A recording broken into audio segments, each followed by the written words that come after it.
Hello and welcome to the Motivational Millennial Podcast. I'm Blake Brandis. And I'm Ivy LeClaire. Today we are going to be reflecting on our conversation from last week with Patricia Echeverria. And the theme for today is the power of our mind state. So Ivy, what leapt out at you from our conversation with Patricia about the power of our mind state? So I really appreciated what Patricia was talking about when she said that she was at a job that she didn't like, and she wasn't going to quit that job until she found the value in the job itself. I thought that was such an interesting perspective. She said, the way you view the issue is the issue. And, of course, we've talked to so many different people, and through our profession, we really see that it really is the way that we're viewing our external circumstances that creates our reality, not the actual external circumstances themselves, which can feel really challenging at times. This really resonated with me for a number of reasons, but I think for me, even though I have understood this concept and delved into this concept for years and years and years, I didn't have such internal, I don't know the right word. I mean, it feels like it shifted in my body at a real gut level through an experience that I had last fall. So last fall, I decided that I wanted to move from the Bay Area back to the heartland for a while. And I remember when I was talking to my coach about this, at the time, I was really stressed out because I was living with 3 people. They were all technically my subtenants, so that for me added an additional layer of stress. I was feeling exhausted and miserable a lot of the time. And when I was thinking about wanting to move, I remember saying to my coach, I don't want this to come from fear. I don't want to make this decision from a place of victimhood, like, oh my gosh, I'm miserable. I hate my life. What's happening? That's not the place that I want to come from when I make this decision. And that sounds very similar to what Patricia was talking about when she had made the decision to quit her job because she was, she hated it, and it was coming from like a place of victimhood and a place of feeling small versus coming from a place of, you know what, I understand the value of this position, but it just isn't right for me. This is not what I want for my life. That is an empowered place to come from. So when I found the empowered perspective of making the decision to move, which really was about honoring what my needs are. For me, I need a living environment that is very stable and peaceful so that I can have systems in place like meditation and journaling and, have my own sort of flow that allows me to have more stress-free life and longer periods of non-anxiety. And that's really important to me. So I made the decision from a place of I am going to do what's best for me and what's healthy for me in this moment. And that's really important to me in this moment, rather than coming from the place of, oh my gosh, I feel like such a victim. I feel so hurt. I feel so frustrated. I have to get out of here. It wasn't a decision coming from escape and victimhood. It was a decision coming from a place of empowerment, moving towards something. And nothing at all on the outside changed. I still made the same decision, but instead my experience of the whole process shifted, because once I made that decision, I then had to notify all of my subtenants that we all needed to move. And for someone like me who is a huge people pleaser, that was very difficult. But because I chose to come from a place of empowerment and therefore responsibility for the decision that I was making, all of my interactions with my roommates were coming from a place of responsibility, not from a place of victimhood. So when they came to me with their frustrations, I didn't respond with, you don't understand. I have to do this because otherwise I'm just going to be miserable and I need to do this. Please understand. That's the victim perspective. I came to it from, a place of responsibility. So I was able to hold space for their frustration, right? Not try to mitigate their emotions, because I was like, okay, they're feeling frustrated. I understand that you feel frustrated. This is a decision that I am making that's really important and valuable to me, and I understand that it's hard. It just totally shifted the experience of the entire process for me, because all of the external circumstances were still the same, but I was coming from a place of ownership and responsibility, which made me feel capable, which made me feel strong, rather than framing everything in my life as I have to do this because otherwise I'm going to be miserable. Or other times I've been in, I have to leave this relationship because it's abusive. No, I am choosing to leave this relationship. I made the choice to leave the relationship. I am empowered in this decision. And even though the circumstances haven't shifted, the story and the framing and the mindset around it comes from empowerment and responsibility, which helps me to then take more responsibility and actions from an empowered place, if that makes sense. Delete that if that makes sense. Everyone in the world delete if that makes sense from their vocabulary. That's such a qualifying, oftentimes woman thing to do. Just everyone delete if that makes sense. That does make sense. And what a great reminder for us not to undercut ourselves and our experience and our wisdom. Yeah, it's like this powerful statement, and then it's like, is that okay? Right. Damn it. If you agree, take a stand. Yeah, you're absolutely right. And it's a helpful reminder because in some ways it feels like if we abdicate responsibility, then we don't have a choice, like we have a justification, it puts us in the right. But I think the surprising reality and what you just described is actually you feel better when you take responsibility because you're not giving away your power. Yeah, I mean, that was 100% the case. So if I had approached it from victim space and was not taking responsibility for it, like you said, sort of mitigating what's happening, maybe my roommates may have been less frustrated in that moment. But I mean, ultimately, it didn't change the fact that they felt frustrated, didn't change the fact that they had to then, put in the time and effort to find somewhere else to move. And, I needed to allow them. I think for me, taking responsibility also allowed them to have their emotions, right? I was honoring the fact that they were frustrated rather than trying to manipulate their emotions. That sounds kind of weird, but I understood that they were frustrated. But it also helped me oh my gosh, I can't even tell you how much that experience helped me to understand that it's okay if someone's mad at me. My whole life, I've been like Switzerland or something, like I've tried to stay out of things, be devil's advocate, but also just like, maybe understand their side, just always trying to not rock the boat. And I had to rock the boat with 3 people that I lived with at the same time. It helped me to see that all of the time and energy that I wasted my whole life in putting myself in a disempowered place, making myself feel like a victim so that people wouldn't be mad at me, or taking crap from people so that they wouldn't be mad at me and not standing up for myself, was just totally wasted energy, because actually I lived, right? I lived, even though these people were so frustrated with me, on the offset. But I lived and it was okay, right? And now I feel much safer in allowing people to not agree with me and putting myself out there and being true to myself in case that, that's okay. Like, not everyone in the world needs to like you, and you don't have to like everyone in the world. I believe in loving humans, but you don't have to want to like hang out with everyone, and that is okay, sure. Right? Something that's hard for us to understand a lot, especially for people pleasers. It's very difficult to not be liked by literally everyone, which makes no sense. Yeah. How do you not sacrifice yourself? I don't know what your experience has been like personally with that, Blake. Oh yeah, story of my life.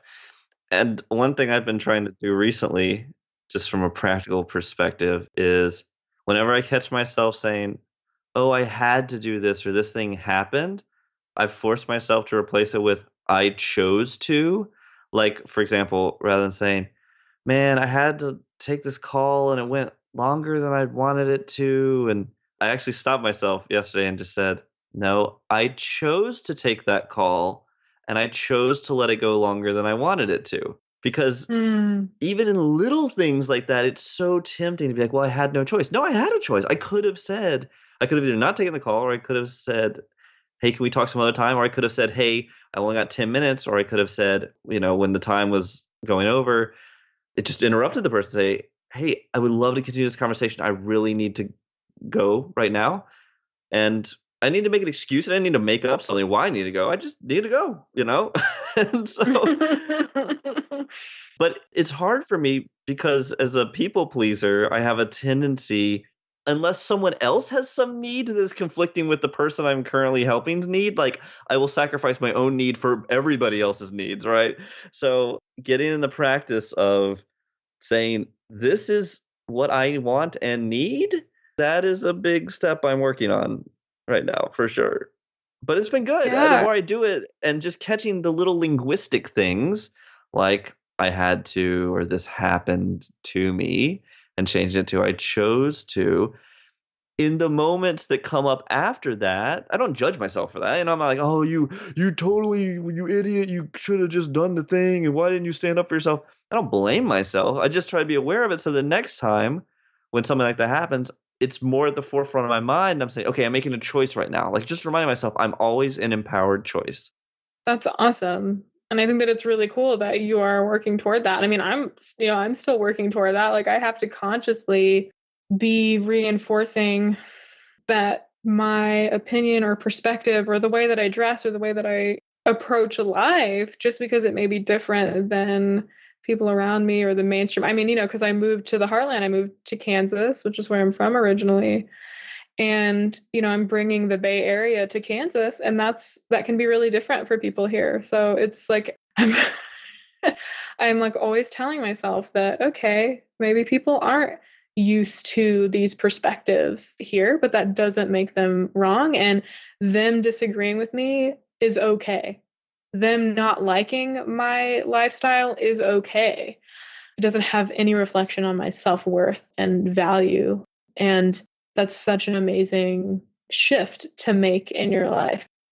It seems like it would be more stressful when you're a people pleaser, because then it's like, oh, this person is going to think weird things about me, or I am not meeting their expectations or whatever. But ultimately, what I have experienced is that people are I'm allowing people to take responsibility for their own thoughts, emotions, and experiences. And I'm taking responsibility for my own as well. And Yeah. then it's just like a lot less stressful ultimately.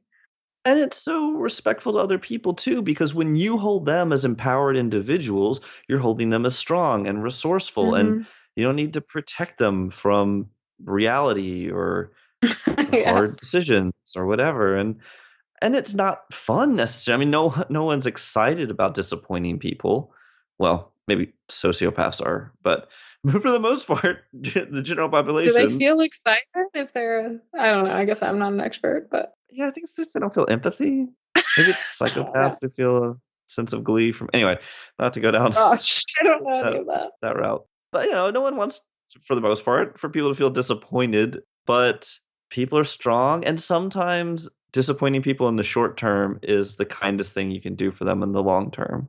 And the kind of thing you can do for yourself. I think about that with business because it's so easy to just undersell yourself or sell yourself short or not ask for what you want and what the value of whatever you're offering truly is because you don't want to inconvenience a person. You feel like maybe they don't have enough resources, but you're not helping them truly to get resourceful if it's something that could really help them.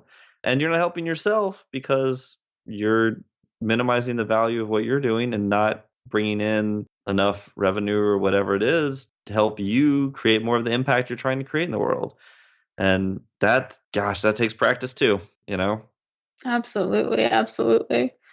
So, what was your sort of big insight or takeaway around the power of mindset? I really liked where Patricia said you only get clarity by moving forward. And an analogy I've been thinking about around this is so often we're paralyzed when it comes to decisions because we feel like the decision is going to be this giant leap into this unknown.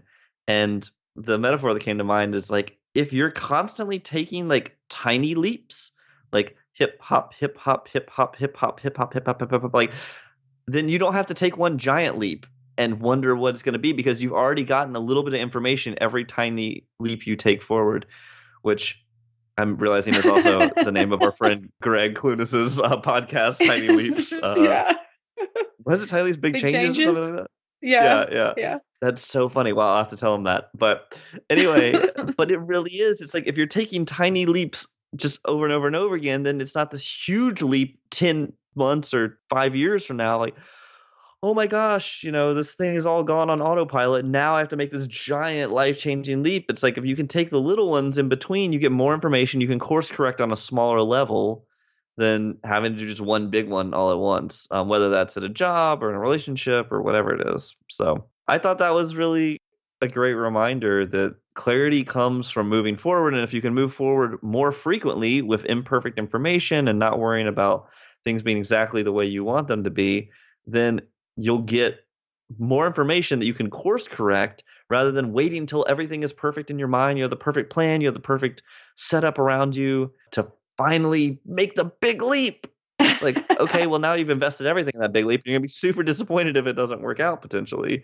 Or not, like you said about external circumstances. If you've got the kind of mindset where you are an empowered choice, then maybe if it doesn't work out, you're standing in your power and saying, okay, I'm just going to course correct. But all that to say, I think the power of one little step at a time and one little decision at a time is a force multiplier because not only are you getting more done, you're getting more information, you're making more progress, you get more momentum, which has been huge for me because in the times when I just make a little bit of progress, a little bit of progress, a little bit of progress, it's a great consistent reminder that I'm doing something versus building up, building up, building up. I'm not making any progress. I'm making any progress. Oh, freaking myself out. And now I have to do the big thing. And I need to procrastinate for, however long. So that's my dramatized internal dialogue.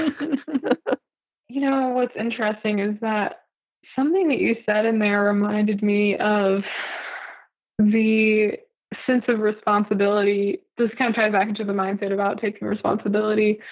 Because I feel like we were talking a lot about taking responsibility, but it was for maybe decisions that hadn't perceived negative consequences or like hard things. But I also think that we have a tendency, I'm speaking the generalized we, not just me and you, but have a tendency to not take responsibility also for the positive things in our lives and the tiny leaps that we have taken or the shift, especially if we're taking those small steps and it's not like one huge dramatic thing. We can look at where our life has changed or how we have grown so much and not take responsibility for the fact that it has changed, that we have grown, that we have created all of these awesome things. Or, it's like you graduate from high school, you graduate from college, and then we're like, okay, great, I just did that thing. You're not taking responsibility for the fact that like you showed up, you did the exams, I think taking responsibility for both the good and bad in your life helps you feel more empowered. It's like I was just reflecting today, actually, Blake, on how, now we are interacting with school principals and, PTA, PTO presidents, all of that, like regularly, and it's super normalized. But, 3.5 years ago, 4 years ago, when we very first started, we were like so scared to talk to principal. Like it was just such an abstract thing to just even like call someone or email them, it was like this big deal.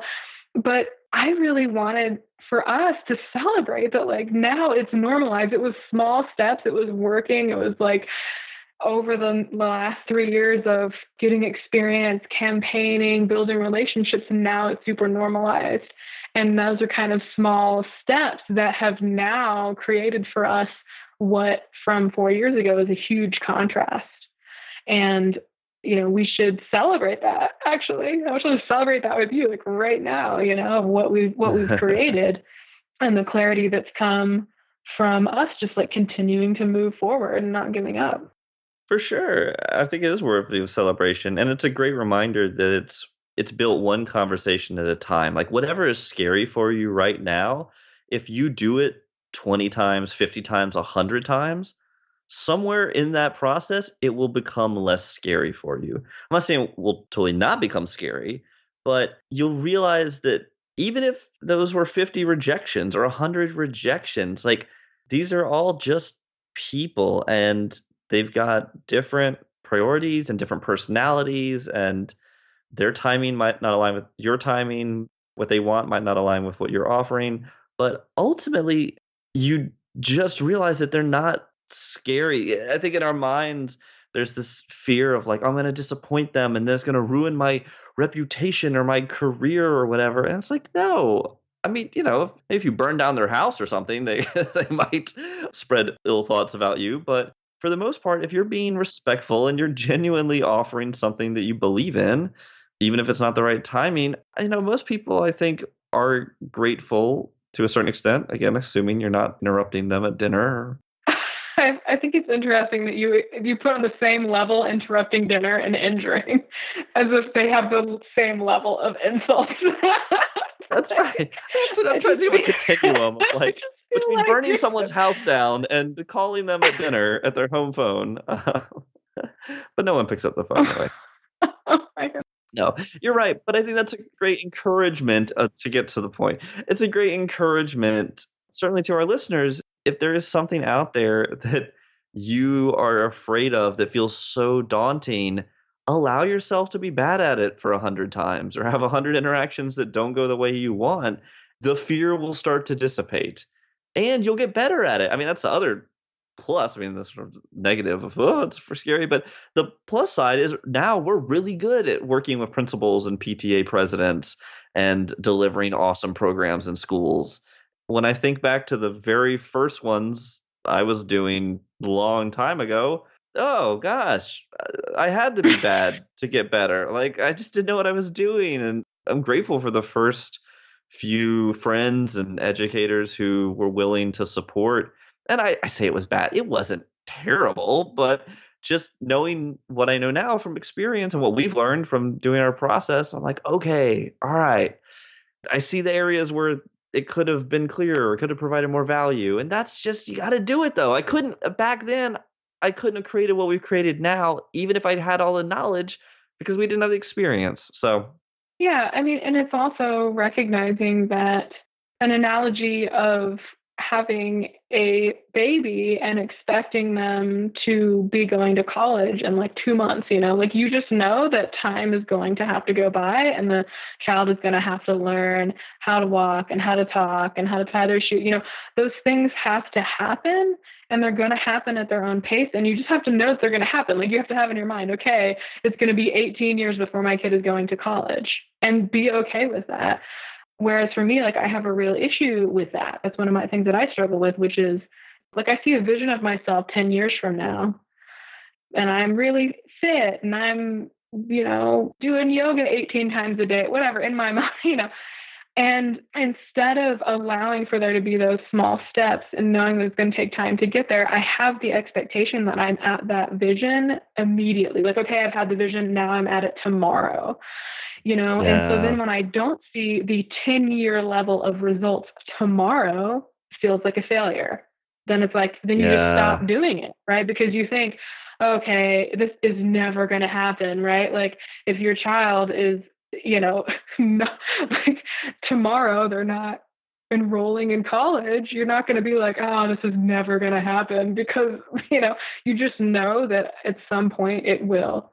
And so that's one thing that I am really trying to practice, which is like, I've been creating a vision of myself at 40, 10 years from now. What kind of clarity will I have at 40? What will my accumulation of small steps look like at that time frame if I just keep going with the small steps, even though I'm not at that vision right then. And it can be Hmm.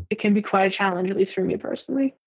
Yeah, and Ira Glass calls that tension the tension of taste. And what he means by that is when you start to get good enough at something to recognize what is really good and what it should look like and what it should be. So that's like you have good taste, right? And that's what you want to do and what you want to achieve or what you want to create.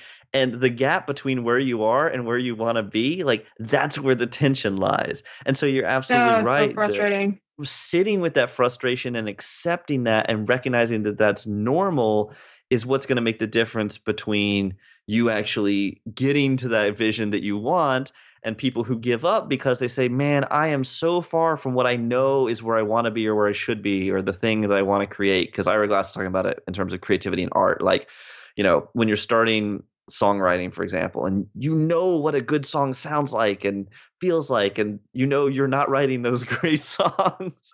And if you don't allow yourself the time to get a little bit better, a little bit better, a little bit better, then you give up because the frustration overwhelms you. And I think for people who like to do things well, which is most of us, that's a frustrating stance. And that's why most people don't cross that gap because it's simply sitting with frustration for too long when we could be doing other things that are immediately gratifying on our phones, on our computers, with something we're already good at. So, yeah, I think that's a great reminder. Absolutely. Well, this has been an awesome conversation. Thank you so much, Blake.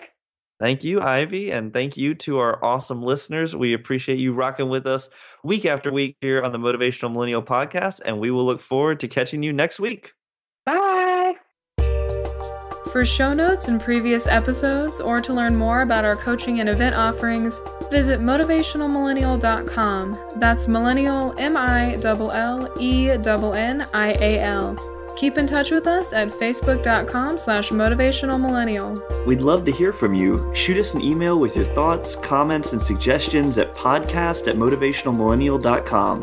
And tell us who you might like to hear from, or if you think you or anyone you know would be good for the show. Our theme music was composed and performed by our very own Blake Brandis. The Motivational Millennial Podcast is edited by Brittany Felix. Have a great week, Motivational Millennials!